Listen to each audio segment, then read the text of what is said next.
about, because it's come up a few times in our discussion today, is the concept of connectivity, networking, getting your foot in the door.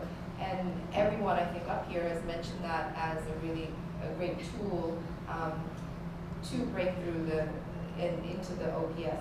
So I guess any tips on how to network and where to network? How do you come in contact with people who are working in the OPS? Obviously, this is a great venue, right? But in addition to that, any suggestions? I'll sort of maybe talk a little bit about my experience with that. I think when I was in your seats, I was really intimidated by the idea of walking up to an employer and saying, hi, hire me.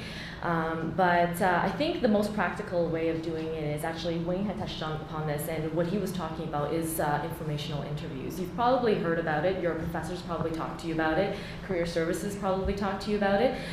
Informational interviews are actually very useful. Yeah, you might get shot down a few times, but the few times that it does actually work out, you might get something really meaningful about it. So a few tips about that, and I've done it before, is one, you want to make sure you go to the informational interview prepared. Don't sit down and expect the prospective employer to just start talking about their job. You want to be prepared with questions. You want to be prepared in terms of researching their area, whoever you've cold called, that you understand what they do, asking intelligent questions, not what do you like about your job, what don't you like about your job, although that's a very popular question.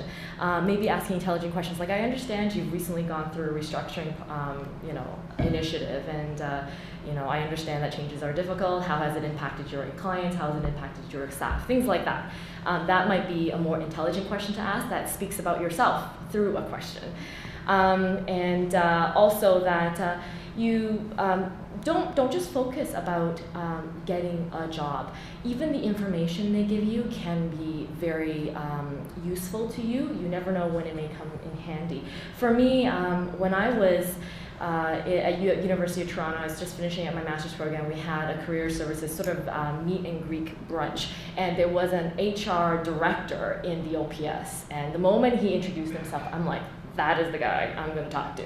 So right when we all got up to mingle, I went straight to this person and I just said, hi, I'm so-and-so.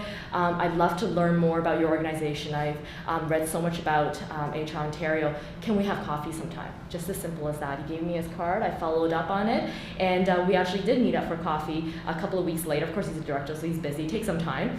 And then when we got there, he gave me a lot of information. He said, look, I don't have any vacancies right now. I don't have a position for you, but I can give you information. He gave me the HR strategic plan, which is public, and he gave me information about how the organization is structured. A couple months later, I find myself in the UIP interview, competing against thousands of people. And when I was